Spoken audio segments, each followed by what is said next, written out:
Usijiulize huyu ni nani, bali huyu ni msimuliaji wako Kebe TZ. Kebe TZ Simulizi ninakuletea hii tena kwa mara nyingine. Hii ni sehemu ya 3 ya simulizi yako pendwa iitwayo Napendwa na Jini. Cha kufanya subscribe, like, turn on notification, share kwa watu wengi ili tupate wafuasi wengi zaidi.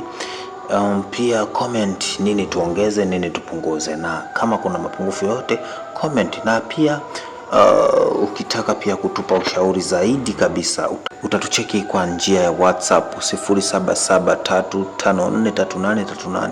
Pia kwa namba ya kupiga kawaida unaweza kupiga 0741543838 0741543838. Hapo unaweza kutupigia simu au kutuma message kawaida na ukajibiwa kwa haraka zaidi. Kama una uhitaji pia wa kujiunga na vikundi vya sanaa, kikundi hicho kiitwacho KD Art Films, ambapo wana maandalizi ya movie yao mpya kabisa kwa ajili ya kuifundisha jamii. So unaweza ukapiga namba hizo, zitakusaidia zaidi na zaidi. Hii ni simulizi yako pendwa iitwayo Napendwa na Jini. Usiku uliopita haukuwa wa kawaida. Baada ya kupiga kelele na kulikataa jini, Dula alibaki amekaa sakafuni akihema kwa nguvu.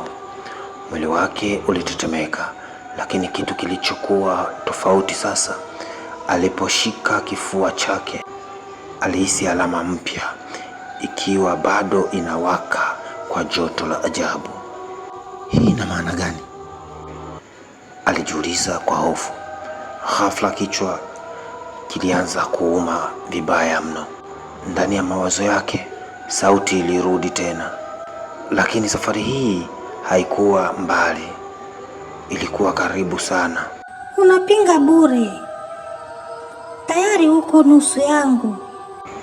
Dula alipiga kelele akijishika kichwa.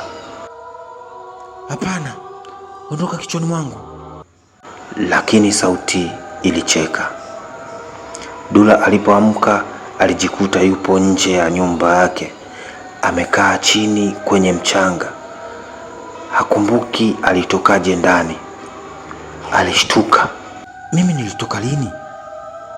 Alitazama mikono yake, kulikuwa na alama za udongo, kana kwamba alitembea usiku mzima. Na mbaya zaidi, miguu yake ilikuwa na michubuko, kana kwamba alienda mahali pa mbali. Hofu ilimjaa. Dula alikimbilia kwa mzee Salumu akiwa na hofu kubwa.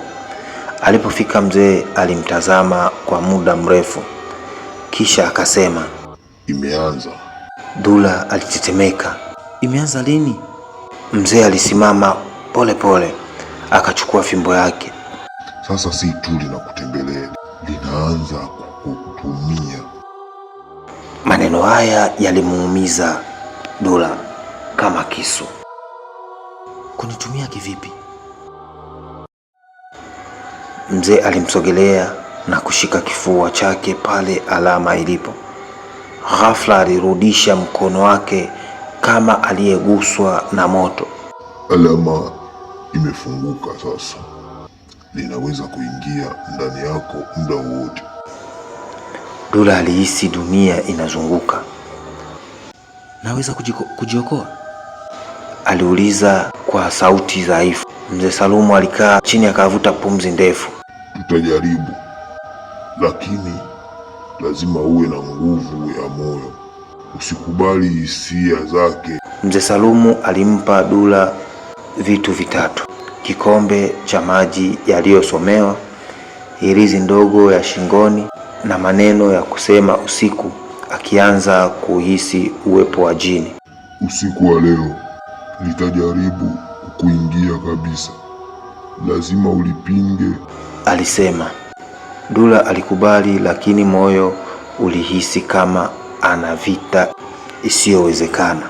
Usiku ulipofika, Dula alifunga mlango wake vizuri, alizima taa zote isipokuwa moja ndogo. Alivaa ile hirizi shingoni, alikaa kitandani akisubiri. Dakika zilipita Kisha ghafla upepo mkali ulipiga ndani ya chumba hata bila kufungua dirisha. Taa ikazima, kiza kikatawala. Dula alianza kusoma yale maneno aliyopewa. Ondoka, ondoka, sitaki uwepo wako. Lakini kabla hajamaliza, mwili wake ulisimama wenyewe bila yeye kutaka. Macho yake yakafunguka kwa nguvu na sauti ilitoka mdomoni mwake, lakini haikuwa yake. Utaweza kunizuia? Dula alishtuka, lakini hakuwa na control ya mwili wake. Alijaribu kupambana ndani yake. Hii sio mimi, hii sio mimi. Lakini jini lilikuwa linaingia ndani zaidi. Ndani ya akili yake Dula alijikuta kama yupo sehemu ya giza, na mbele yake jini lilisimama likiwa kubwa zaidi, lenye nguvu zaidi. Acha kupambana, nitakupa kila unachokitaka, alisema. Dula alitikisa kichwa. Sitaki. Jini lilicheka kwa nguvu. Utachoka na utanikubali. Ghafla kumbukumbu za maisha yake zilianza kupotea pole pole. Uso wa mama yake, rafiki zake wote walikuwa wakififia. Dula alipiga kelele, hapana! Kwa nguvu zake zote alikumbuka maneno ya mzee Salum na akapiga kelele ndani ya nafsi yake, mimi ni wa dunia hii, sio wako. Ghafla mwanga mkali ulitokea ndani ya akili yake. Jini lilipiga kelele kwa hasira, hii haijaisha, nitakutafuta tena. Kisha likatoweka. Dula alirudi kwenye mwili wake. Alianguka sakafuni akihema kwa nguvu. Taa ilirudi kuwaka.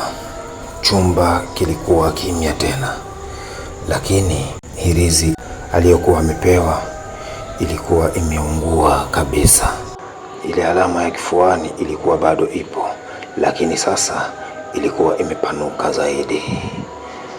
Na huu ndo mwisho wa sehemu ya 3. Tukutane katika sehemu inayofuata ambayo itakuwa ni sehemu ya 4. Cha kufanya ni kulike, share, turn on notification,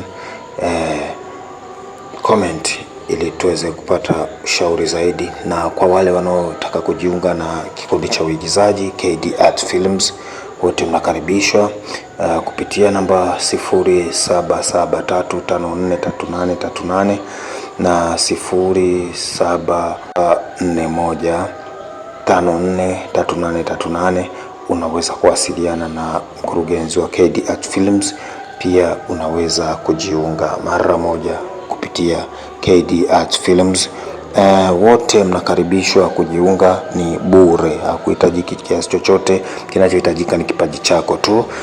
Kipaji chako ndo fursa yako. Guys, cha kufanya, share kwa watu wengi tangazo hili ili kila mtu aweze kulipata. So la mwisho kabisa la kukwambia ni kwamba bye.